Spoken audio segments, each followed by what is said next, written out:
Marami po tinawag tayo po, nandito po tayo, why we are here today, kung bakit nandito ko sa panambahan ng Diyos. Kasi tinawag po tayo para magpuri sa pamamagitan ng awit. Pag sinabing salmo, awit po yan. So, ibig sabihin yan, it's either kung makakarinig po kayo nung pagpupuring awit, paawit, alam niyo po ba yun? Yung, halimbawa, let's say, we worship you, Lord. We glorify your holy presence, God. Will in your presence in here, Lord. Yan yung papuring awit. Yung kinakanta po natin yung ating panalangin sa ating Panginoon. So, lahat po tayo inaniya ng Lord while we are getting into our church. No? Bakit po tayo nagpupunta sa church? Kasi ganyan po sumapa po nung araw. Pagpunta po nila sa templo ng Diyos, ganun po sila, maawit sila ng salmo, ng himno, ng papuring awitin pagdating sa Panginoon. Kaya maintindihan po natin yan. True praise in God is very, very important in everyone. Kaya napakahalaga po niyan. Okay? The next one is a personal praise. Ito po yung mga ilang kapahayagan na sariling pagpupuri po nila. Pinakita po dito sa mga salita po ng ating Panginoon sa according to the book of Psalm. Sabi po dito, araw-araw 7 beses ako nagpapasalamat sa lahat ng kakatulan, matuwid mong ginawan. Now, kung mapapansin po natin, yung kahatulan ng Diyos na matuwid, yun yung nagligtas po sa bawat isa sa atin. Kaya wala po tayong karapatan na hindi magpuri, magpasalamat sa ating Panginoon. Our thanksgiving to God is our praise to Him. Amen. Yung ating pasasalamat sa Panginoon ay pagpupuri natin sa Panginoon. Tingnan mo po itong lingkod ng Diyos na ito. Sabi niya, 7 beses ako nagpapasalamat. Sa isang araw lamang po yun. Samantalang tayo kumisan, di ba? Sa isang araw nga, minsan tinatamad na tayo mag-pray. Naku po, kasalanan. Kakatamad ngayon, inaantok ako. Di ba, may mga ganang pagkakataon sa buhay po natin, kaya hindi po tayo nakakapag-pray. Di ba, nalilipasan tayo ng araw, ng isang linggo, ng isang buwan, ng isang taon, ng isang dekada, na walang prayer. Di ba? Minsan nangyayari po yun eh. Tatandaan nyo na wala pa po kayo sa Panginoon. Tatandaan nyo nung hindi pa po kayo nakakakilala sa Panginoon. Di ba po, minsan parang lumilipat tayo sa panalangin. Hindi natin naaalala na manalangin sa Panginoon. Kaya nga itong lingkod ng Diyos na ito, sabi niya, araw-araw, 7 beses ako nagpapasalamat. Napakahalaga po niyan. To bless our life with our living God, yun po ay kailangan na lagi po tayo nagpupuri sa ating Panginoon. Ano ba po sabi po dito? Awit 146 verse 1 and 2. Purihin si Yahweh, purihin mo si Yahweh, o aking kaluluwa, purihin siya, aking aawitan, habang ako'y nabubuhay. Sabi ni King David, oh, bless the Lord, oh my soul, bless the Lord, oh my soul. Kaluluwa ko, purihin mo si Yahweh, kaluluwa ko, purihin mo si Yahweh. Sino yung pinagpapari niya? Not their flesh, not his flesh, but his soul. Kasi alam niyo po ba, minsan nag-iiwanan natin yung kaluluwa natin eh. Sino po dito naka-experience na dito yung parang natutulog siya pero parang gising siya? Alam niyo po yun? Amen. That was our soul. Sino po dito yung kumisa na parang naramdaman mo, nakala mo parang gising ka pero tulog ka pala? Di ba? Yung natutulog ka pero parang nakikita mo yung mga nasa bahay mo pero yung ginagawa nila nakikita mo? That was your soul. Kuminsan kasi nagpapaalala sa atin yung kaluluwa natin. Parang yung sinasabi niya, bigyan mo naman ako ng pansin. Yun yung inner man ng tao. Yun po yung haharap sa Panginoon. At kailangan po natin na tinutuluan po natin magpuri yung ating kaluluwa. Kasi alam niyo po ba, sometimes we praise God by means of our flesh. Minsan nandito nang ngayon, nagpupuri ka, sumasamba ka sa Panginoon sa pamamagitan ng laman. Kaya ano nangyayari? Kaya kung minsan parang kang tinatamad, di ba? Nalilito ka, naguguluhan ka, hindi mo maintindihan kung ano yung nangyayari, tinatamad ka, parang nababagod ka, inaantok ka, nakakatulog ka. Kasi yung pagsamba niyon sa flesh. Amen. That's why, sabi ni David dito, nung time na siya po ay nangihina, nung time na siya po ay parang puro problema sa buhay, inutusan niya yung kaluluwa niya.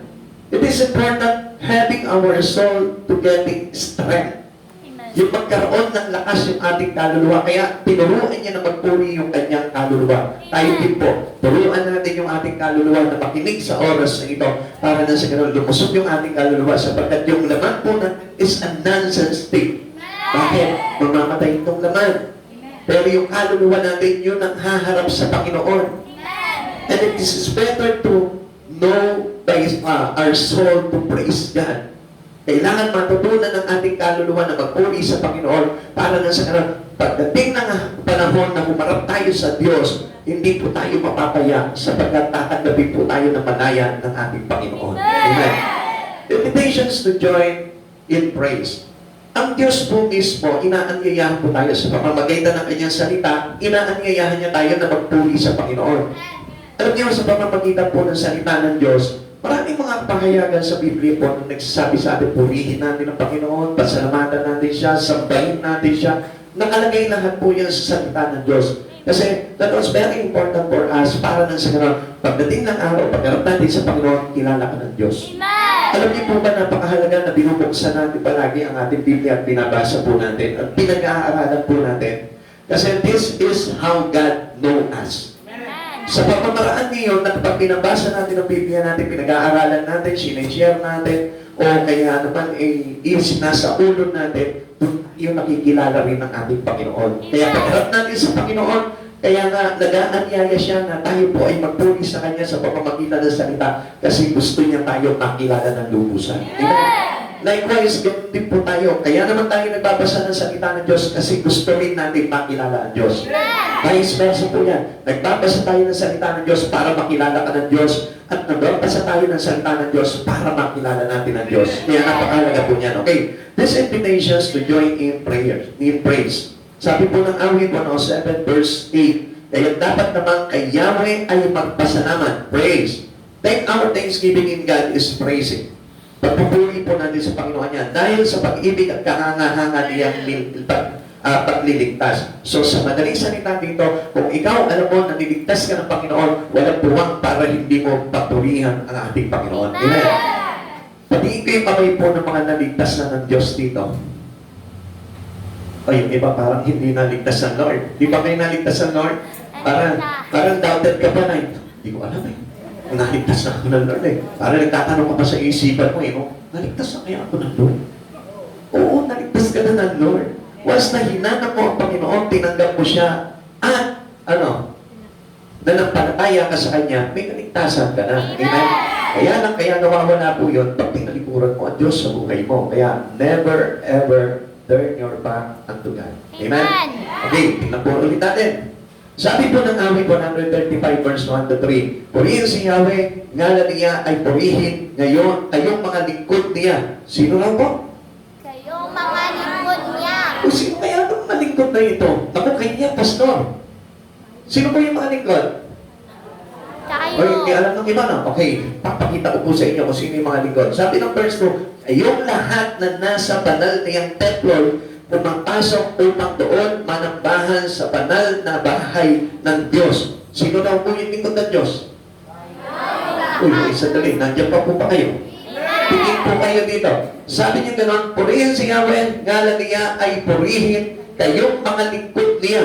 Sino kaya yung sinasabi dito na may akda? Kayong mga lingkod niya. Sabi sa verse 2, kayong lahat na nasa banal niyang templo, pumapasok upang doon manambahan sa banal na bahay ng Diyos. Si Yahweh ay papurihan pagkat siya ay mabuti, ang taglay niyang kabaitan ay marapat na papuri. Mga kapatid sa Panginoon, ikaw ang lingkod ng Diyos. Amen. Sabihin mo, ako ay lingkod ng Diyos. Ako ay lingkod ng Sabihin mo, hindi lang si pastor ang lingkod ng Diyos. Hindi lang si pastor ang lingkod. Kasi kung minsan nakala natin, sila lang yung lingkod ng Diyos, sila lang yung nagpapahayag eh. Sila sister lang, sila lang yung humahayo eh. Sila lang yung nag-aakay sa akin. Hindi, tayong lahat lingkod ng Diyos. Tayong pumapasok sa panambahan ng Diyos, sa templo ng Diyos. Tayo ay mga lingkod ng Diyos. Amen. Ikaw, tayong lahat lingkod ng Diyos. Tingnan mo yung nasa gilid mo. Tingnan niyo naman. Tingnan niyo naman. Ayan. Obedience is better than sacrifice. Walang isa-isa yung pagpunta natin sa church kung hindi tayo susunod. Amen. Okay. Tingnan mo yung katabi mo. Yung kabila. Yung likod. Yung harap. Tingnan mo yung sarili mo. Lingkod ng Diyos yan. Dahil nandito ka sa templo ng Diyos. Sa templo, sabi ka doon, Kayong lahat na banal niyang, sabi dito, kayong lahat na nasa banal niyang templo'y pumapasok upang doon manambahan sa banal na bahay ng Diyos. Tayo po ay tinuturing na lingkod ng Diyos. We need to serve God. Amen? Amen. Hindi tayo listener lamang. Pakisabi mo sa katabi mo, hindi ka tagapakinig lamang. Hindi ka nakakakinig lamang. Nonsense po, kung tagapakinig lamang po tayo. We need to serve God. We need to be a good servant to God. Kaya na kailangan na paglingkuran po natin ang Panginoon. Okay, tingnan po natin ha.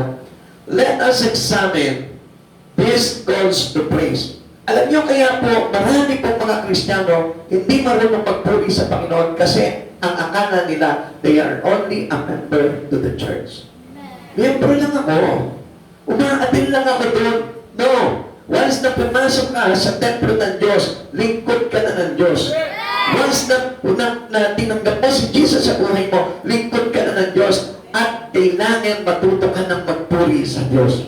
Ngayon, paano po ba yung totoong pagpupuri sa Panginoon? Okay, let us examine these calls to praise. Ano po ba itong pagtawag sa atin para magpuri? Tingnan niyo po ito. Number 1. It is better to praise than to panic. Marami pong mga Kristiyano ngayon, kapag nagkaroon ng problema, nababalisa sila. O natataranta sila sa buhay. They get into panic. Diba? Naguguluhan sila, natataranta sila sa buhay nila. Hindi nila alam kung anong gagawin nila. Isang bagay lang ang dapat natin gawin. Ano po yun? Magpuri ka sa Panginoon. Sabihin mo sa katabi mo, kalbitin mo, magpuri tayo sa Panginoon. Yan. Lahat ng ginagawa mo, yung pakikinig mo ng salita ng Diyos, yung pagpapray mo, pagbabasa mo ng Biblia, yung pagpunta mo sa church, yan po ay pagpupuri sa Panginoon. Amen. Tignan pa po natin para makita po natin yan. Napakahalaga po kasi ng pagpupuri. Marami po mga Kristiyano nagkakaproblema, pero ano ang ginagawa nila? They bother They bother themselves a lot. Kaya sila mismo, para baga, they're getting into trouble at hindi nila alam yung kanilang gagawin kasi hindi nga talaga nila alam. Pero, sabi po dito, it is better to praise than to panic. Bakit po? Is to praise the Lord when all is well. Kapag lahat ay nasa mabuti, okay, ang galing mong sumamba sa Panginoon. Ang galing mo magpuri sa Panginoon. Ang galing mo at ang sipag mo na mag-church. Pag lahat ay maayos. Pero, hindi po natin ganun eh. But things do not always go well. Hindi sa lahat ng pagkakataon, wala kang problema. Hindi sa lahat ng pagkakataon, wala kang trouble. Hindi sa lahat ng pagkakataon, wala kang mga pinaranas na kaguluhan sa buhay. Kaya nga, ano sabi ng Lord dito? Not only to praise Him when all things is getting well. Hindi lang sa pagkakataon na maayos yung kalagayan mo magpupuri ka, kundi tinitignan ng Panginoon kung talagang totoo, genuine yung pagpupuri mo sa kabila ng kabuluhan, sa kabila ng problema, sa kabila ng mga bagay na dumarating na mahirap sa buhay mo, continuously, nagpupuri ka pa rin. Nandun ka pa rin, hindi ka pa rin tumitigil at hindi ka pa rin umaayaw. Bakit? Inalaw ng Lord kasi po yun eh. Para matest yung pagiging genuinity ng ating pagpupuri sa Panginoon. Kailangan maging genuine yung iyong pagpupuri sa Panginoon. Because, alam niyo po ba ang kaligtasan? Hindi ka makakapasok sa kaharian ng Diyos if you are paid. Amen? Meron po tayong tinatawag na paid conversion. Yung po tinatawag na paid convert. Pag sinabing false convert or paid convert, ibig sabihin yan, akala mo, na-convert ka na sa Espiritu ng Diyos, pero hindi po pala. Amen. How to know this? Kung paid Christian ka o paid convert ka in Christ, kapag ikaw, halimbawa, inaayawan mo yung mga bagay patungkol sa Panginoon, ibig sabihin, it is paid convert. Amen. Pagka ikaw wala kang tiyaga, wala kang pagtitiis, wala kang sakripisyo, hindi ka marunong sumunod, hindi ka marunong magpasakop sa ating Panginoon, it is false conversion. No paid Christian entered the true kingdom of God. Walang paid Christian po doon. Kailangan totoo po tayo. Kaya kapag sasamba ka sa Panginoon, take it seriously. Pag nagpupuri ka sa Panginoon, damahin mo ng buong katotohanan sa buhay mo ang pagpupuri sa Kanya. Nandito ka na, kailangan maging totoo ka na. Sabihin mo sa Panginoon, nandito ka ngayon. Sabihin mo sa katabi mo, nandito ka ngayon. Nandito ka ngayon. Totohanin mo na. Totohanin mo na. Amen. Bakit? Sabi po dito kasi, hindi lahat ng pagkakataon ay maayos. Sa buhay po natin ay mayroon po problema. Bakit? Sabi po kasi dito, in the word, you will have tribulation. According to John chapter 16, verse 33. Sabi po dito, sinasabi ko ito sa inyo upang sa inyong pakikipag-isa sa akin ay magkaroon kayo ng kapayapaan, magdaranas kayo ng pinagyan sa sanlibutan ito, ngunit tibayan ninyo ang inyong loob na pagtagumpayan ko na ang sanlibutan. When your situation not well, listen, when your situation is not well, this is the important time to praise well. Amen? Amen. Kapag nandun ka sa sitwasyon na hindi maganda, yun yung tamang-tamang pagkakataon na ikaw ay magpuri ng mas mainam. Amen. Amen. Hindi ka Amen. na magpupuri sa Panginoon. Uy, kasi bahala ako ng Lord ngayon, masaya ako, magpupuri ako, masaya ako, sasamba ako sa Lord, masaya ako. Hindi lang sa ganang pagkakataon. Pag malungkot ka, mas higit ka magpuri sa Panginoon. Pag may problema ka, mas higit ka magpuri sa Panginoon. At pag wala kang pera, mas lalo ka magpuri sa Panginoon. Amen. Sapagkat wala pong dahilan para hindi magpuri ang tao sa Panginoon. Amen. Amen. Amen. Napakahalaga ng tinatawag na praise in God. Your true praise in God. Napakahalaga po nun. Lagi po natin tatandaan po yan. These are many panic producer. Ito po yung nagpo-produce sa atin ng pagkataranta sa buhay. Amen. Yung ating parang, kaya yung guguluhan sa buhay po natin eh. Ano po ba yan? Problems about health. Isa kapag nagkaroon na tayo ng karamdaman, ako nababagabag ka na parang kinakabahan ka na, natatakot ka na, parang akala mo katapusan ng mundo mo. Hindi. Actually, inalaw lang naman ng Panginoon yan eh. Ano pa? Problems about your family. Kapag halimbawa, hindi na kayo magkasundo-sundo sa pamilya nyo, parang bothered ka na doon at hindi mo na parang feel na parang mayroon ka pang Diyos sa buhay mo na maglalagay sa iyo sa kapayapaan. Ano ba? Problems about finances. Kapag wala kang pera, parang bumuho na ang mundo mo. Diba? Karamihan po sa tao, ganyan.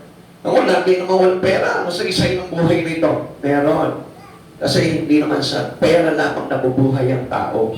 Kundi sa mga salita ng Diyos na namumutawi sa kanyang mga labi. Kaya lagi namin tatandaan, God's allow you to have problem in your finances. Bakit? Kasi gusto ng Lord na ikaw ay kumapit at tumawag sa Kanya, hindi sa pera. Amen. Kaya sabihin mo sa katabi mo, bitawan mo na yung pera mo. Bigay mo na lang sa akin. Ibig sabihin, hindi yung pera ang kinakapitan natin, kundi ang Diyos palagi sa buhay.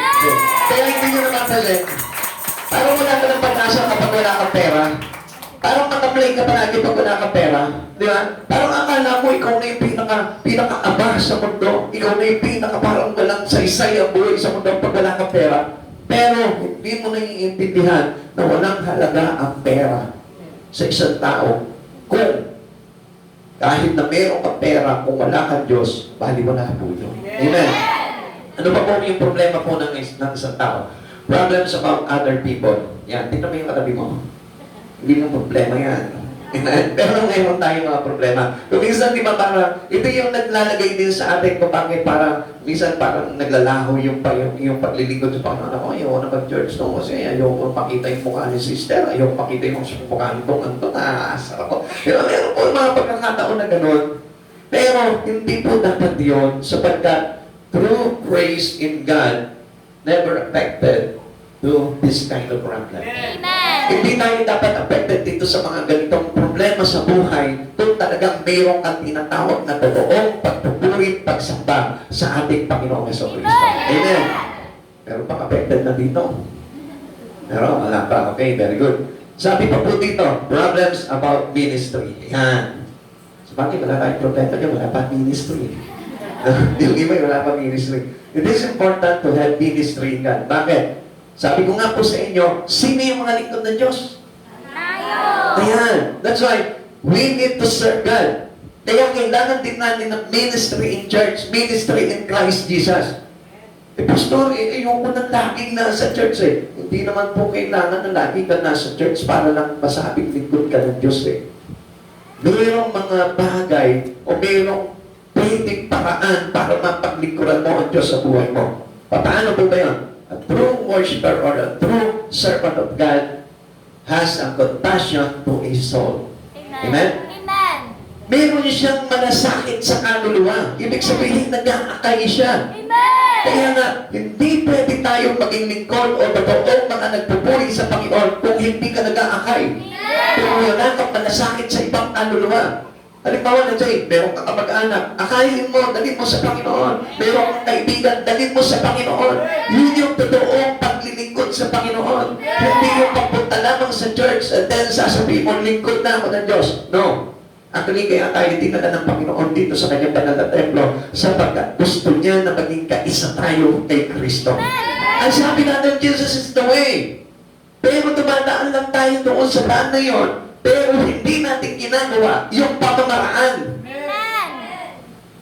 True way in Christ. Ano po ba ibig sabihin ito? Dalawa ang ibig sabihin ng way ni Christ. Way siya yung daan tungo sa buhay na walang hanggan. Way siya yung paraan para maligtas tayo. Amen. Amen? Amen. Ano yung daan? Si Jesus. Yun yung kailangan daanan natin. Ano yung daan? Ano yung way? Yung paraan. Yung paraan ng pamumuhay ni Jesus na ipinakita niya sa atin, yun ang kailangan natin paraan para tayo ay maligtas. Yes. Ano po ba yung paraan ng Panginoon kung bakit siya nagpunta dito? Ha?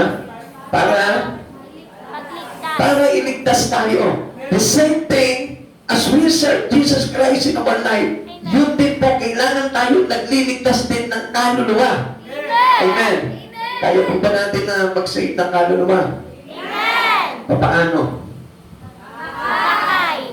Ano po yun, children? Mag-akay. Napakahalaga po niyan because our true praise in God, true worship, true serving in God is yung nagsusolve po. Amen. Maliwanag po yun. Kaya nga, we need our ministry. Pero, we cannot have problem in ministry kung wala po tayo talaga ministry sa Panginoon. Kaya mahalaga na may ministry tayo because our ministry is our praise, Jesus. Amen. Siya po yung ministry. And at the end of our ministry is a crown of glory. Diyan po tayo tinitignan ng Panginoon bilang mga lingkod na pagdating ng araw, anong sasabihin niya? Well done, my good and faithful servant. Pansinin niyo mabuti yan. Anong sasabihin sa ng Panginoon pagharap mo sa Kanya? Well done, my good and faithful servant. Hindi niya sasabihin, well done, my good and faithful teacher. Well done, my good and faithful doctor. Well done, my good and faithful lawyer. Hindi yun ang sasabihin niya, kundi my faithful servant. At so, kailangan natin talaga na paglingkuran ng Panginoon sa buhay po natin. We need to be a servant of God. Sabi ko, I need to be a servant of God. I need to be a servant of God. Yan. Kailangan po talaga natin maging servant ng Lord. At hindi po tayo kailangan na maapektuhan itong mga problema na ito because this panic producer devastated your praise in God. Amen. Yan yung nawasak, yan yung magpapaguho ng iyong pagpupuri sa Panginoon. Pag dumating na itong mga problema na ito, ayaw na maglingkod sa Panginoon. Walang gana na sa Panginoon. Gumuho na yung kanyang relasyon sa Panginoon. Kaya nga ito yung wawasak ng pagpupuri mong totoo sa ating Panginoon. Amen? Amen. Pansinin mo, di ba? Ang daming dahilan ng tao eh. Bakit hindi nakapag-church? Wala po kasing pamasahe. Wala po kasing, sorry po, huwag po kayo magagalit sa akin. Mapapangako niyo po ba na hindi kayo magagalit sa akin kapag sinabi ko po ito? Amen. Talaga po, Amen. swear po sa Lord. Uy, nakakakulos yung finger niyo sa likod eh, nakita ko eh. Promise to God, hindi kayo magagalit sa akin. Amen. Ang dami po kasi natin reason. Listen na. Minsan, kapag halimbawa yung mga reason natin, sinasabi natin sa Panginoon, di mo na ako makakapagsimba kasi wala akong pera eh. Di mo na ako makakapagsimba kasi wala magbabantay ng bahay namin. Baka tumakbo. Baka lumayas yung bahay namin. No. Amen? Yan yung mga common reason natin. Why yung ating totoong pagpupuri sa Panginoon nawawasak? Amen. Hindi natin namamalayo. Di ba, babawi naman ako sa next year. Next year! Eh, paano kung halimbawa, let's say, sabihin natin, dalawa na bahay mo. Ako, dalawa na babantayan mo. Eh, dito, next year ulit. Eh, paano kung tatlo na? Wala na, wala ka ng panahon. Tatlo ng bahay ang babantayan mo. Amen? Amen. Pinagpala ka nga ng bahay, pero nawalan ka naman ng mansion sa heaven. Problema pa rin yun. Devastating your true worship into God. Amen. Wawasak po talaga yun. Kaya nga, there is no such reason. There's no problem about these things. Para sa ganon, tayo po ay talaga magkaroon ng katotohanan sa pagsamba sa Panginoon. Tanungin mo kayo katabi mo, meron ka bang isa dito sa problema nito? Meron ka ba isang dito sa mga problema dito? Now, huwag mong wawasakin, huwag mong pahiyaan na mawasak nito yung iyong patoong pagsamba sa Panginoon. Amen. Okay, tuloy po natin. Panic or the deepest trouble affecting all these areas. Now, magtitignan po natin, kapag tayo nagpanik, nataranta po tayo doon sa mga problema na yon, yun yung nagpapalalim lalo, kaya naapektuhan lahat ng area ng buhay ng isang tao. Pero you know ba, na kapag halimbawa ng problema ka, hindi ka na ngayon makapag-church, hindi ka na ngayon makapag-pray, hindi ka na ngayon makapag-aral ng salita ng Diyos, alam mo ba na lahat ng area ng buhay mo affected na niyan? Bakit? Because Jesus is everything. And without Jesus, you are nothing. We are nothing. Amen? We are empty without Jesus. Sapagkat si Jesus po yung fulfillment ng buhay ng tao, siya yung kapunuan natin. Kaya kung mawawala si Jesus sa buhay mo, lahat ng bagay sa buhay mo mawawala. Amen. Especially our salvation. Kaya napakahalaga po niyan. How can one praise God at the panic point? Paano po ba na talagang makakapagpuri ng totoo ang isang tao kapag nandun siya sa sitwasyon na kung saan nandun siya sa mga kaguluhan na yun? By remembering that God's loved us. Sabihin mo pa rin na mahal ako ng Diyos. Maalala mo pa rin, mahal ako ng Panginoon. Amen? Alam mo ba na mahal ka ng Diyos? At na kahit na nandiyan ka sa ganyang sitwasyon, may problema kang mabigat, still the Lord loves you. Kaya lang hindi mo maintindihan dahil ang tinitignan mo, ang focus mo doon sa producer ng panic ng buhay mo sa problema. Pero kung focus ka doon kay Jesus, malalaman mo, kaya pala nangyari sa buhay ko ito dahil mahal ako ng Diyos at ayaw niya talaga ako mapahamak. Everything that happens or experiencing by you, gusto ko malaman mo, it allows to you by God because there is a certain special purpose of God into your life. Merong dahilan ng Diyos, napakahalagang dahilan ng Panginoon para sa ikabubuti mo. The death of Jesus for us proves His love. Namatay si Jesus sa krus, inilibing siya at after 3 days na buhay siya para ipakita sa iyo kung gaano kanya kamahal. Amen? Hindi niyo napansin, sinabi niya po doon sa kanyang mga alagad, ako ay ipagkakanuno, papatayin nila, ipapako sa krus at sa 3 araw, ako ay ililibing at sa 3 araw, ako ay muling magbabalik para sa inyo. Amen? Tinupad ng Diyos po yun because God is not lying. Hindi po sinungaling ang ating Panginoon. Kaya nga po, alam niyo po, malapit na po yung second coming ng Lord and get prepared for it. Kailangan na lagi po tayong handa sa pagbabalik po ng ating Panginoon. Paano po tayo magiging handa? Kailangan lagi po tayong gumagawa pagdating po sa Panginoon.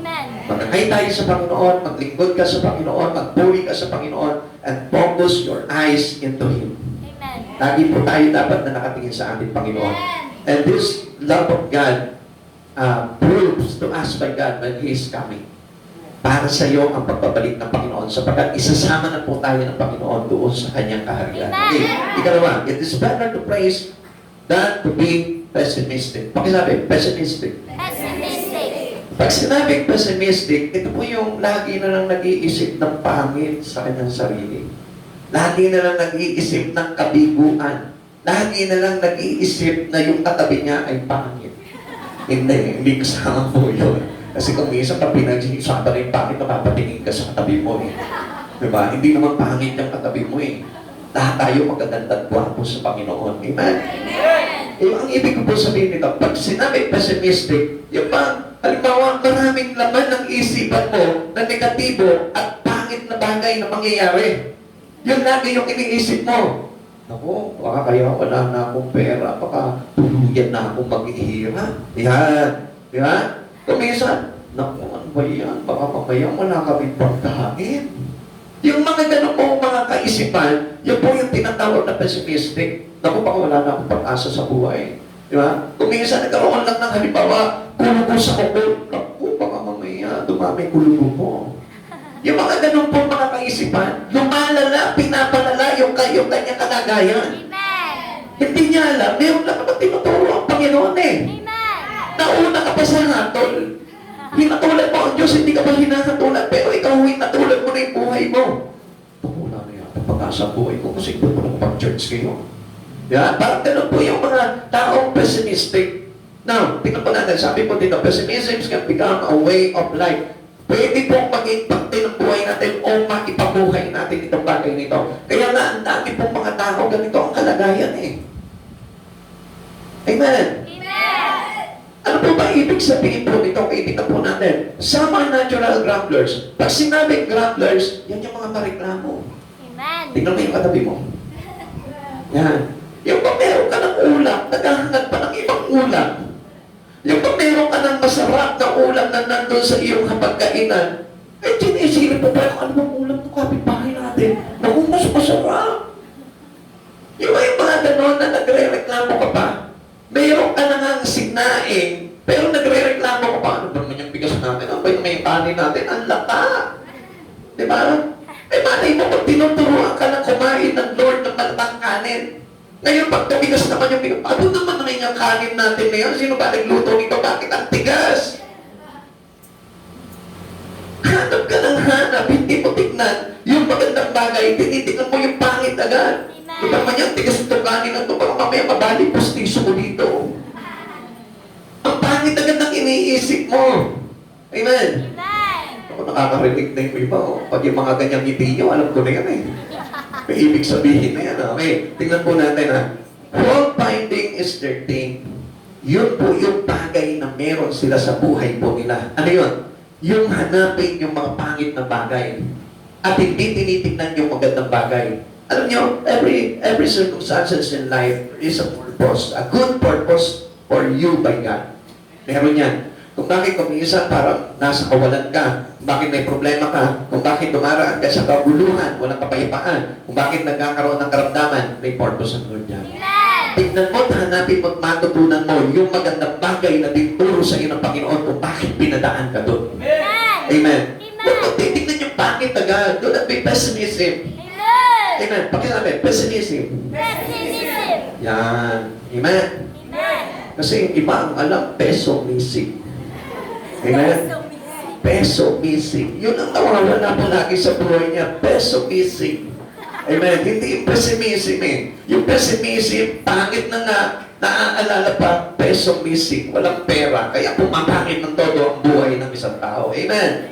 They are gripes by choice. Pinipili nila na laging naghihinaing sa buhay, subalit mayroon ng palaging sinaing. Amen. Hinaing ng hinaing, mayroon naman laging sinaing. Amen. Ang ibig sabihin po nito, meron ka namang kinakain sa araw-araw, pero wala kang tigil ng kakareklamo at palihinaing sa buhay. Buti sana kung halimbawa hindi ka na kumakain. Buti sana kung talagang halimbawa hindi ka na gumagalaw. Nakatulala ka na lang maghapon, magdamag, ganyan ka na lang. Amen. Parang wala nang pag-asa yun. Amen. Amen. Pero ang lakas-lakas pa natin lahat, no? Amen. Nakita mo nga yung katabi mo, pwede pa niya sipain. Gumagalaw pa. So, ibig sabihin, huwag po tayo maging pessimistic o huwag tayo kumbaga parang pangit na lang palagi ang laman ng isip. Amen. Alam niyo po ba, yung taong laging pangit ang iniisip, pumapangit. Ano mo yung mayang katabi mo? Sabi mo sa kanya, ba't maganda ka? O, ano sabi niya? Ha? Pinunan niyo ba yung sarili niyo? Kala ko sasabihin niyo, kasi hindi ako nag-iisip ng masama sa kapwa ko. Yun ang the best. Amen? Amen? Kaya ang taong laging pumapangit, kaya pumapangit ang isang tao kasi laging masama ang iniisip.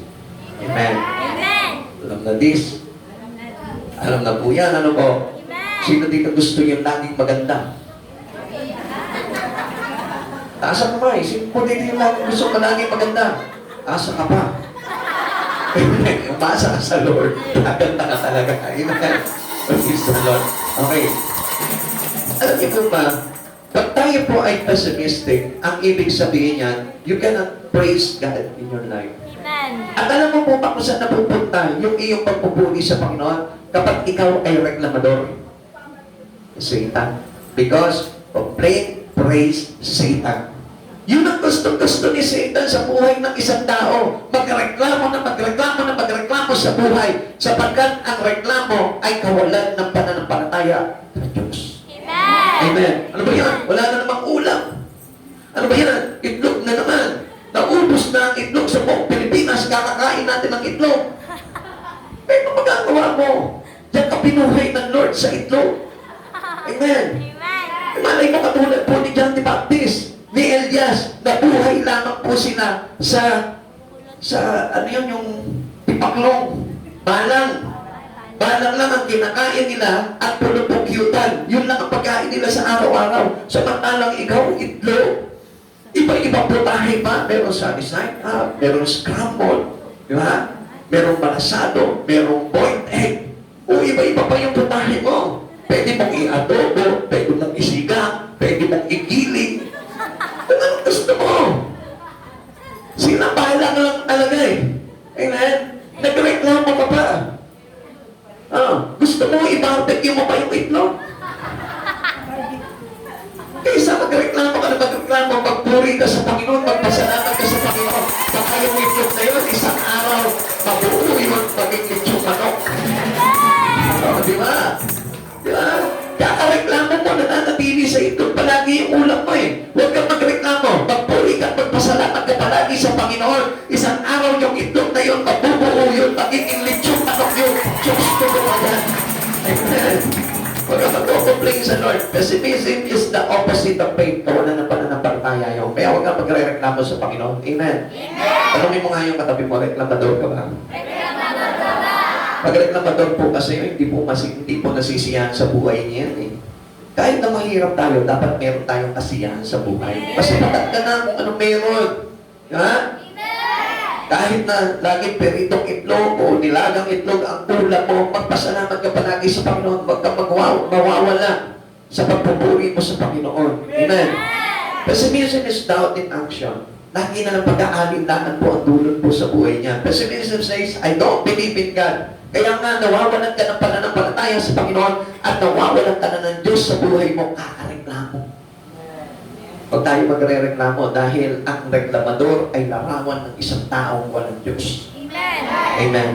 Kahit nagaano kahirap ang buhay, lagi mong tatandaan, mahal ka ng Diyos at hindi ka pababayaan ng Diyos kahit na anong mangyari. Maaaring mahirap ka dito sa mundong ito, pero pagdating ng araw, doon sa kaharian ng Diyos, ikaw yung mayaman. Amen. Praise the Lord. Salamat sa Panginoon. Romans chapter 1 verse 17, sapagkat ang magandang balita ay pinapakita kung paanong itinutuwid ng Diyos ang kaugnayan ng tao sa Kanya. So, ibig sabihin, yan po ipagtutuwid lamang ng Diyos sa atin kung minsan kaya dinadaan po tayo sa mga problema sa buhay para na sa ganon pagkaroon tayo ng mainam na ugnayan sa ating Panginoon. Ito ay sa pamamagitan ng pananampalataya buhat sa simula hanggang sa wakas. Tulad ng sinasabi ng kasulatan, ang itinuturing ng Diyos na matuwid sa pamamagitan ng pananampalataya ay mabubuhay. Keep your life in faith in God. Huwag kang magre-reklamo sapagkat ang mga nagre-reklamo ay naiimpyerno. Yes, ano sabi po dito? Sa pamamagitan ng pananampalataya ay mabubuhay. Amen. Pessimism is the opposite of faith. So, ibig sabihin, kung tayo po ay pessimistic sa buhay na ito, ibig sabihin, wala kang pananampalataya sa Diyos. At kung wala kang pananampalataya sa Diyos, hindi ka magkakaroon ng buhay na walang hanggan. Amen. Napakahalaga po niya. Nakala po natin, simpleng reklamo lamang po yung ginagawa po natin. No? Pero ang hindi natin alam, you oppose our praise in God. Nauupos yung pagpupuri natin sa Panginoon. Instead, gusto ng Lord, di ba nasabi po sa Biblia, sabi po ni David, araw-araw siya, 7 beses nagpupuri sa Panginoon. Now, yun po yung kailangan natin gawin eh.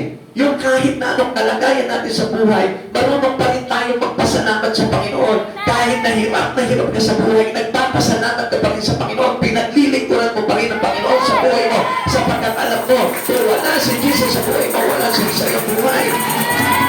Faith in Christ enable us expect the best. Yan. Pag mayroon ka pananampalataya kay Hesus Kristo, dapat laging tinitignan mo na on the way na yung pagpapala sa buhay.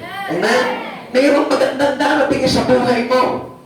Amen? Amen. Huwag natin titignan yung pangit na paparating, kundi tignan po natin yung magandang dumarating sa iyong buhay. At ano po yun? At sino yun? Si Jesus.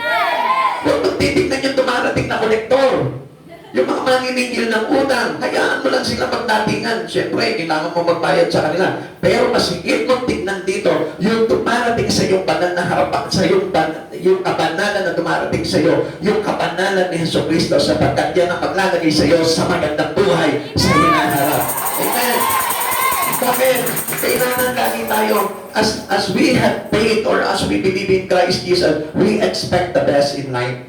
Amen. Kahit anong kalagayan mo, pakisabi mo sa katabi mo, kahit mahirap, kahit may pinagdaraanan ka, lagi ka pa rin mag-expect na magandang darating sa buhay mo kung may Hesus Kristo. Amen. Lagi po natin tatandaan yan. Amen. Kaya hindi niyo napapansin, kapag ang isang tao laging nakasimangot, ibig sabihin niya reklamador yan. Pero ang isang tao laging naka-smile, ay naku, puno na pasalamat sa Panginoon niya. Amen? O, tignan mo yung katabi mo ngayon. O, syempre, ngingiti na ngayon yan. Pamayaya, hindi na ulit ngingiti yan. Gusto mo pagpanahin ang buhay mo, smile ka na. Kahit walang ngipin. Ha? Lagi ka mag-i-smile kasi alam mo, every time na nag-i-smile ka, alam niyo po ba yung lagi kang masayahin? Ibig sabihin niya, Thanksgiving pa rin sa Panginoon niya. Marunong pa rin magpasalamat ang kaluluwa niya sa Panginoon. Kaya sa kabila po ng mga pagsubok o kahirapan na nagaganap sa buhay niya, marunong pa rin po siyang tumawa. At yun po yung joy of the Lord inside of you. Amen. Amen. Lalo na malapit ng Christmas, di kumanta ka ng joy to the world. Pag may problema ko, wala ka pera, joy to the world, the Lord has come. And never hid me, and every time, and every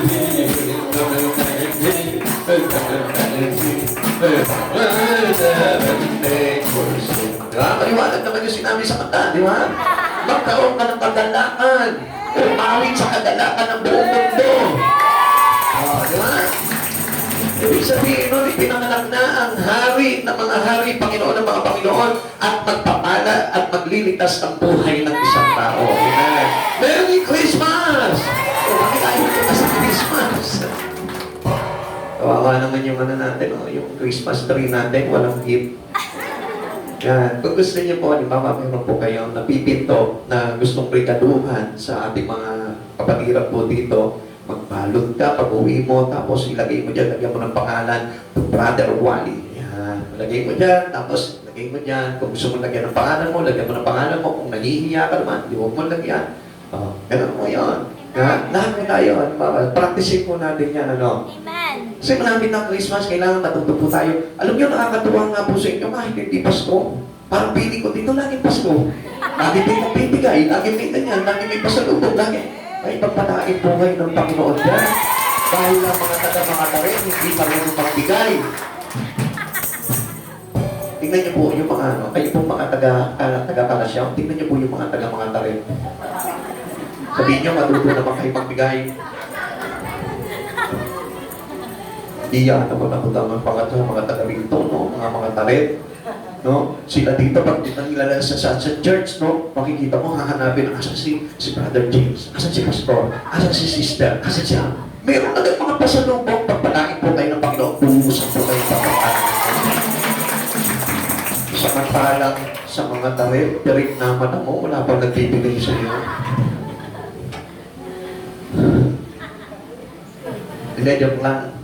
Pero totoo lang, no? Nagbibigay kaya, no? No? Hindi nga lang lagi. Lagiin nyo na magbigay kayo para pagpanain kayo ng todo ng Panginoon. Alam nyo, mayayarapan niya mga taga-mga tarin na yan. Pero bakit ganun? No? Kung sino ba yung mga simple lang ang buhay, no? Sila ba yung mapagbigay? Amen. Bakit kaya ganun? Ang sabi siguro nito mga taga-mga tarin na to, paano pa hindi na kayo sumama dito? Totoo yun, gusto niyo pagpalain ang buhay niyo, magbigay kayo palagi ng magbigay. Amen? Tingnan mo, lahat sila, talaga ano, makikita mo. Diba? O ngayon, ngayon gawin po natin dito. Halimbawa, may gusto po kayong i-bless dito. Magbalog kayo, kahit na ano lang po yun. A little presence is enough to show your love, to express your love. Halimbawa, lagay mo po niya. Halimbawa, Sister Fanny, magagawa siya ng gift niya. Susulat niya dito, to Pastor Nante, lagay niya dyan. Halimbawa naman, si Sister Rose, no, to Pastor Nante, lagay niya dyan. O, halimbawa, Sister Carmen, to Pastor Nante, lagay mo dyan. At puro Pastor Nante, no? Ilagay pa sa lahat po yan. Sa lahat po yan, ha? Ibig sabihin ko, sino po yung napipit mo niyong bigyan? Yung parang pin mo lang siya na bigyan, na sinabi ng Lord na bigyan mo siya, di ba? Kaya ganyan naman, talagang wala namang may pinipili talaga dito eh. Nakikita ko talagang bigay lang kayo ng bigay dito eh. Ha? Talagang, ugali niyo na po yun dito, no? Ha? Lagi nga ako pupunta dito. Hindi, patayin po kayo ng Panginoon dyan.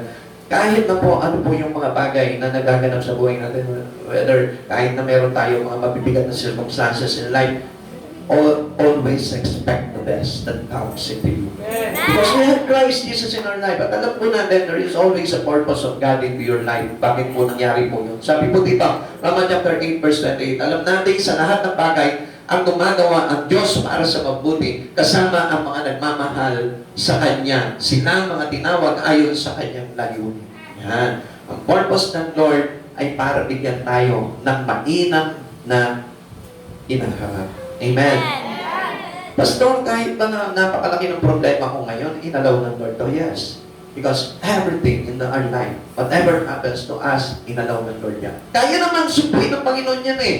Kaya naman i-avoid ng Lord sa iyan eh. Kaya naman pigilan ng Lord sa iyan eh. Pero bakit inalaw ng Lord na mangyari yung bagay na yun? Because He has a good purpose to you in your future. Gusto ng Diyos, mayroong paraan ng Diyos na hindi natin nakikita na mas mainam pala sa paraan natin. Kaya huwag po kayo magtatampo sa Panginoon dahil para sa kabubuti po natin lahat ng mga bagay na nagaganap sa buhay po natin. Basta, trust in God. Lagi tayo nagtitiwala sa Panginoon. Tatlo, it is better to praise than to be problem conscious. Yan. Sino po dito yung lagi problemado? Wala. Wag na, sister. Wag na kayong anong problema. No?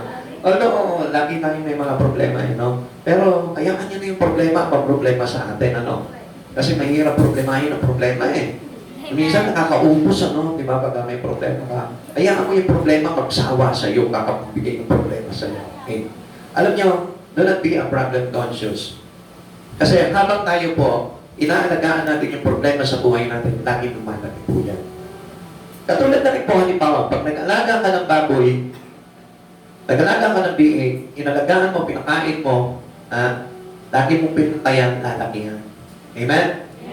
Nag-alaga ka ng sisiw, inalagaan mo, pinakain mo, lalaki yan. It is the same with our problem. Pag ang problema ay lagi mong dinigdig, ibig sabihin yan, inaalagaan mo yan, at lalaki pa. Amen. Amen. Hindi ka titigilan ng problema habang nakapokus ka into your problem. Pero hindi ko naman sinabi sa inyo na kalimutan mo na yung problema mo. Ang marapit lamang po na gawin po natin dito is trust in God. O paubayan natin sa Panginoon kung ano man yung mga pagsubok natin sa buhay natin and better learn to praise. Amen. Kaya napakahalaga po ng pagpupuri sa Panginoon na in every troubles we have in our life, praise Him. Lagi kang mananampalataya at lagi kang magpupuri palagi sa ating Panginoon. Everyone has problem. Lahat tayo, meron po tayong problema. Bakit po kaya ano nangyari? Because the Word is not perfect. Amen. Our Word is not perfect. Alam niyo po ba, na mundo po natin, kung papasinin po natin, hindi naman lahat makikita mo dyan maganda. Pero bakit? Mayroong mga pangit na bagay sa mundo natin. Amen. Hindi lahat yan magbibigay ng magandang pabor sa iyo. Meron ding hindi magandang pabor na ibibigay sa iyo. Amen. Like halimbawa, for example, yung mga sasakyan. Maganda po yan kung titignan natin. Pero, yung dulot ng buga, ng usok niyan, hindi magiging maganda sa kalusugan natin. Amen. So, ibig sabihin, it isn't perfect. So, sa madaling salita, even as tayong mga tao, hindi tayo perfect because of sin. People are not perfect. Kahit na yung katabi mo ngayon, kung titignan mo yan, hindi perfect yan. Makikita mo yung ilong niya baluktot. Makikita mo yung mata niya sa liwa. Makikita mo yung halimbawa, yung kanyang buhok, di ba? Ang maganda, di ba? Yung mga straight, di ba? Pero bakit merong kulot? Merong una, merong mahaba, merong maikli, merong wala. Kasi we are imperfect. Tayo mga tao mismo. Merong mabait, pero sa iba hindi. Meron naman sa iba ay hindi mabuti, pero sa iba naman mabuti. Because of imperfect people. We are all imperfect people. Kaya kung titignan mo yung katabi mo, huwag mong hahanapin na perfect yung tao niya. At hindi mo makikita talaga yung kabuuan ng isang taong hinahanap mo sa isang tao sapagkat meron pa rin niyang kapulangan. Amen. Tignan mo yung katabi mo ngayon. Ano yung bagay na nakita mo sa kanya na hindi kagandahan niya? May nakita ka pa sa kanya? Ha? Plastic naman itong ito. Ayaw mo na sabihin. Eh, no? O sige na, huwag niyo na sabihin. Baka mamaya mag-away pa kayo dalawa. Ha? Meron pa makikita, meron pa rin. Di ba? Kahit na gaano kaganda yan, katabi mong yan, gaano kagwapo yan, may makikita ka pa rin dyan, hindi maganda. Amen. Amen. Meron nga ganda-gandang babae. Tapos pagka halimbawa, itinaas yung kamay, meron sa sabog. Di ba? Meron pa din yan. Ay, wala na. Yeah. Di ba, minsan meron talagang katangian na hindi talaga kaaya-aya. Amen. Because we are people are imperfect. Tayo po lahat. Okay, bakit po kaya? Ano nangyari? All are affected by the fall of man because of sin. Because we are living on the word of sin. Itong mundo na ito na bumabalot sa atin ay mundo ng kasalanan. Kaya nga, hindi tayo magiging perfect hanggat tayo ay nabubuhay sa mundo. Amen?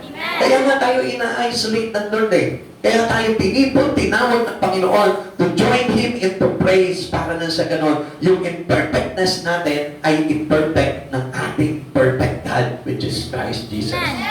That's why we need Jesus in our life. Because He is a perfect God. Kailangan natin ang Diyos na ito sa buhay natin sapagkat tayo yung mga imperfect.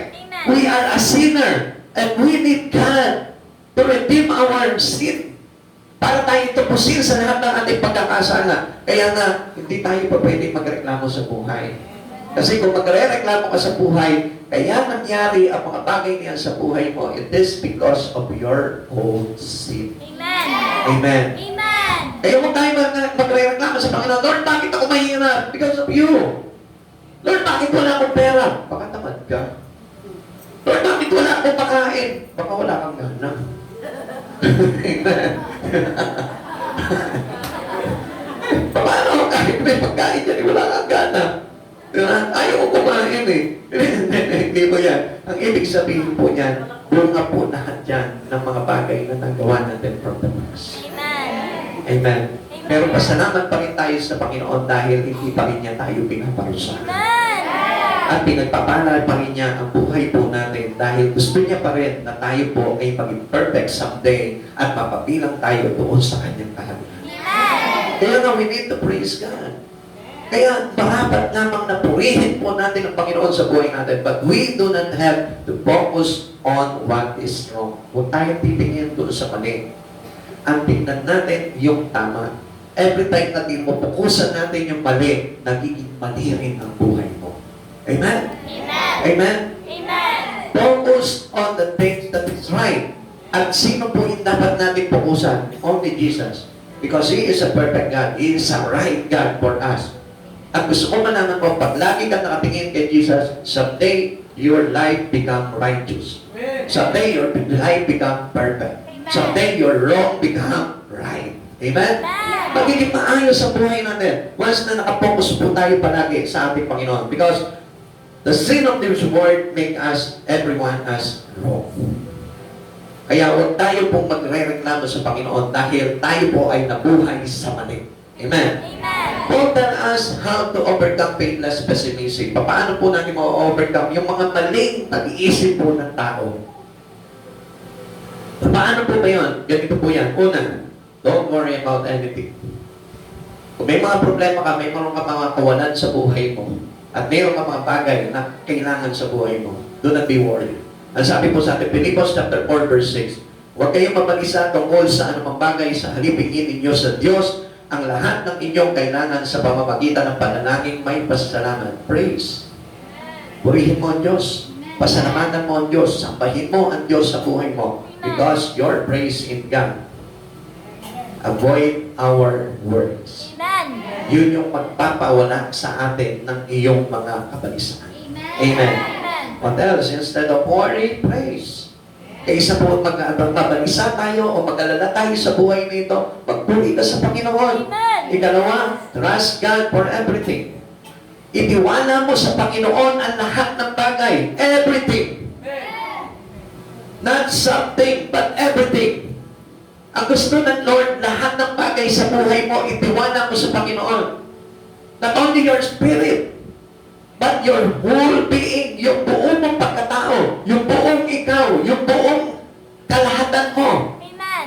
Yun yung dapat na itiwala mo sa Panginoon. Minsan, alam nyo, ang nangyayari naman po sa atin, some portions of our life, trusting into God. But the other portions of our life, or the biggest portion of our life, hindi nakatiwala sa Panginoon. Kaya nga, trust God for everything. Lahat kailangan itiwala natin sa Panginoon. Bakit po kaya? Philippians 4:7, ang kapayapaan ng Diyos na hindi kayang maunawaan ng tao ang siyang mag-iingat sa inyong puso at pag-iisip dahil sa inyong pakikipag-isa kay Kristo Jesus. If you are one with Christ Jesus, nothing to worry anymore because everything was in there. Na kay Jesus because God, Jesus is everything. Si Jesus yung lahat-lahat sa buhay natin. Whatever we ask in our life, there is in Jesus. Meron kay Jesus. Kung meron ka mga kakulangan sa buhay mo, si Jesus ang magpupuno niyan sapagkat si Jesus yung meron ng mga bagay na hinahanap mo sa buhay mo. Wala kang kapayapaan, hanapin mo si Jesus, meron yan. Wala kang kasalanan, meron si Jesus niyan. Wala ka pong kaganakan, meron si Jesus niyan. Wala kang kaibigan, nandyan si Jesus. Mga kapatid sa Panginoon, na kay Jesus ang lahat ng bagay. Wala kang pera, tumapit ka kay Jesus. Magtiwala ka kay Jesus. Ano bang bagay na wala ka, meron si Jesus. Maniwala ka lang, manampalataya ka sa Kanya. Ang pakikipag-isa po natin sa ating Panginoon ay pagtitiwala sa Diyos sa lahat ng bagay, hindi lamang sa isang bagay. Hindi lamang itinitiwala mo lang yung kaluluwa mo sa Panginoon. Itiwala mo yung pamilya mo sa Panginoon, yung anak mo, yung trabaho mo, yung kayamanan mo, whatever you have in your life, itiwala mo sa Panginoon. Hindi lang ikaw, yung asawa mo, yung kapitbahay mo, yung kamag-anak mo, yung kaibigan mo, yung kaklase mo, katrabaho mo, o kung sino man mga tao sa paligid mo, o kung ano mang bagay na meron ka, itiwala mo lahat sa Panginoon. This is how we live in this life. Alam natin na mapapahamak ang buhay natin without Christ Jesus. Kaya nga, trust God for everything. Lahat ng bagay.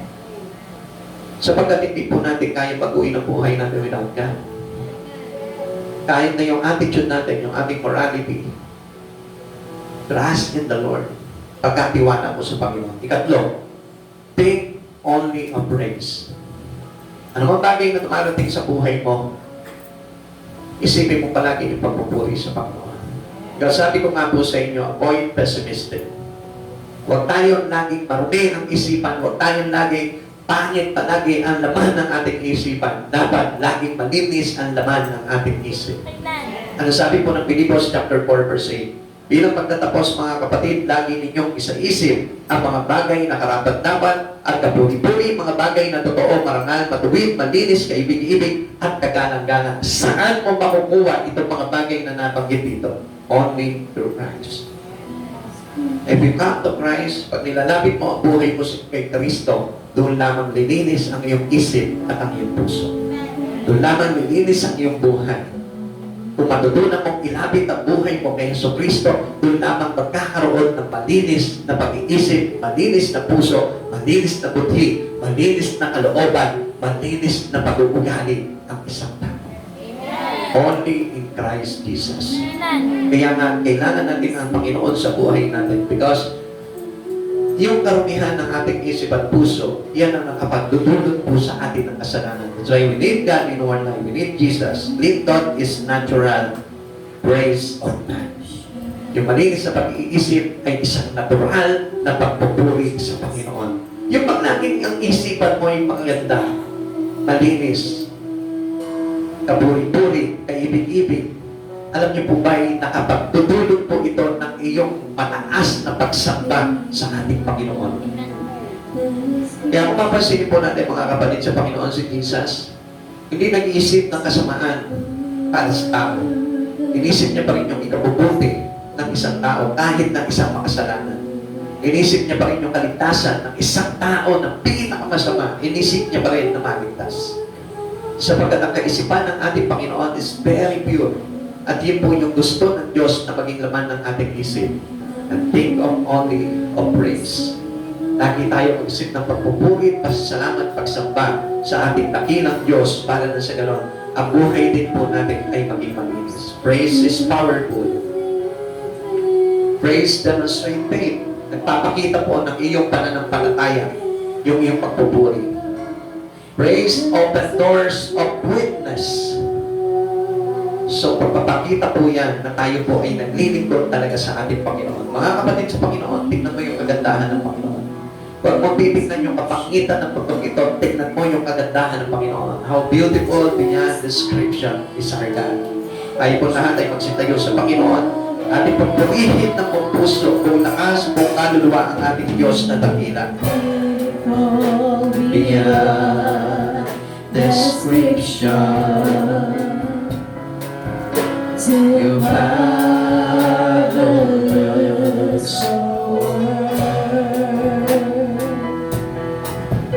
the wonderful comprehension. Purihin ka, Panginoon, ang lahat ng iyong nilalang. Purihin ka ng lahat ng sumasamba sa iyo sa oras ng ito, Panginoon. Iniaalay namin sa iyo, Panginoon, ang aming papurit pagsamba, Panginoon, sa araw na ito, Lord. Paluwalhati ka, Panginoon Jesucristo, sa iyong kagandahan. Itinataas ka namin sa aming mga buhay, Panginoon. Bilang magkakapatid sa iyo na narito ngayon, Panginoon. Kaya ako papurihan ka ng aming mga namin. Papurihan ka ng aming mga kaluluwa at espiritu. Sa iyo ang aming papurit pagsamba. Purihin mo, Panginoon. Hallelujah.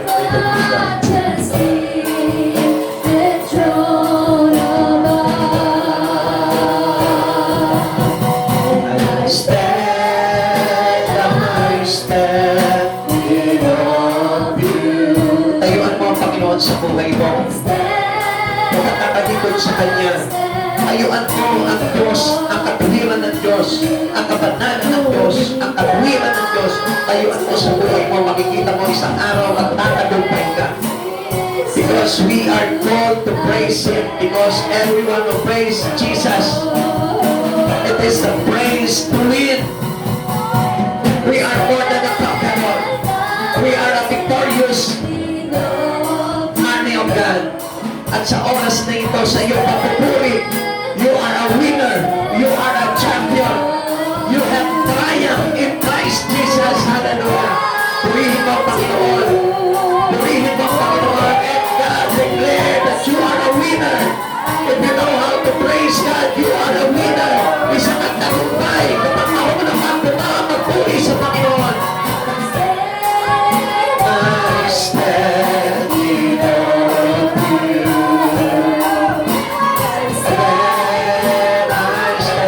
Practice worship God. Practice and praise in Him. Purihin mo, Panginoon.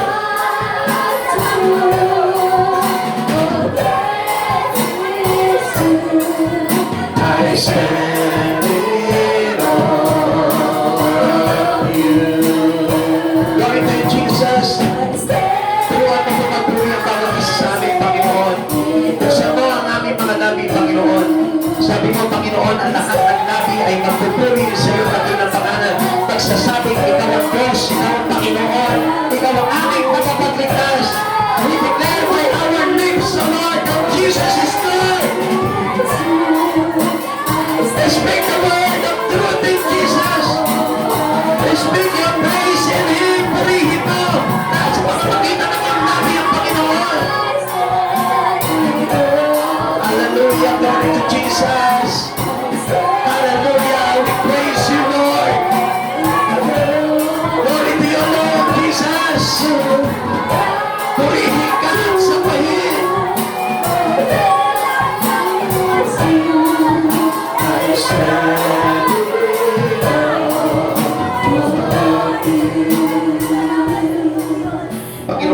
po ang aming pagpupuri. Sa iyo ang aming pagsamba. Panginoon, walang ibang bibigkasin ang aming labi, kundi ikaw, Panginoong Jesus, ang aming Panginoon. Yes, Lord. Tagapagligtas, tagapagpala, aming pag-asa, kalakasan at tagumpay. Panginoong Jesus, nagpapasalamat po kami sa iyong kadakilaan, O Lord, sapagkat sa pamamagitan ng Espiritu mo sa araw na ito, Lord, tinuruan mo ang bawat isa na pagpuri ng taat na tapat sa iyo, Panginoon. Maraming salamat po, Panginoon, sa bawat aral mo, Lord. Salamat sa Espiritu mo, Panginoon, na ibinuo sa lugar na ito, Panginoon, sapagkat alam po namin, O Lord, by your Spirit, O God, we are healed. At alam namin, Panginoon, na pinagaling mo po kami, Panginoon, sa anumang sugat na dulot ng kasalanan ng mundong ito, God. Panginoon, maraming salamat po sa oras na ito. Pagpalain mo po, bawat magkakapatid na narito ngayon, Lord, kaming lahat na magkakapatid sa iyo sa pananampalataya, Panginoon. Bless mo po, Panginoon, ang aming buhay, O God. At patuloy po, Panginoon, na matutunan namin, Panginoon, na lumakad sa katwiran mo, Panginoon, at hindi na bumitiw pa kailanman, O God. Gamitin mo po, Panginoon, ang aming buhay, Lord. At lagyan mo po kami ng Espiritu, Panginoon, na marunong magmalasakit sa kaluluwa, O God, upang sino man, Panginoon, sa aming mga pamilya, o sa aming mga kaibigan, o sa aming mga kapitbahay, Lord, matutunan namin, Panginoon, na isama dalhin sa iyo, Panginoon, upang sila may maligtas, O God, katulad ng pagliligtas mo sa aming Panginoong Jesus. Maraming salamat po, Lord. Bless mo po, Panginoon, ang lahat ng narito ngayon, Lord. Bless mo po sila financially. Bless mo po sila materially. Sa kanilang mga kalusugan, Panginoon, pagpalain mo po kami lahat, O God. Pagpalain mo kami ng kagalingan. Pagpalain mo po kami ng kasaganahan sa buhay na ito, Lord. Even yung aming pamilya, Lord, pagpalain mo ng pag-iingat sa iyong mga kamay, O God. Lord, palutin mo po kami ng iyong kapangyarihan, ng iyong banal na dugo, Panginoon, upang nasa ganon, Lord, ano man yung mga bagay, Panginoon, na hindi maganda sa mundong ito, Lord, hindi makapangyari sa buhay po namin at sa aming mga mahal sa buhay, O God. Ilayo niyo po kami sa mahigpit na pagsubok sa mundong ito, Lord, at hayaan mo, Panginoon, na lagi kami mayroong kapayapaan, kagalakan, Panginoon, at kasaganahan sa buhay nito. Kapiling ka, Panginoong Jesus, na aming manliligtas, O God. Maraming salamat po, Lord. Pagpalain mo po ang church nito, Lord. Pagpalain mo po, Panginoon, ang bawat tahanan ng iyong mga anak na narito, Lord. Especially, Panginoon, sa lahat ng mga nagtitiwala sa iyo po lamang, Panginoong Jesus. Maraming salamat po, Lord. Maluti mo po kami, Panginoon, ang pagsama mo sa aming mga pag-uwi, sa aming mga tirahan, O God. Hayaan mong ikaw, Diyos, Panginoon, na kasama namin sa aming mga pagka-travel, O God.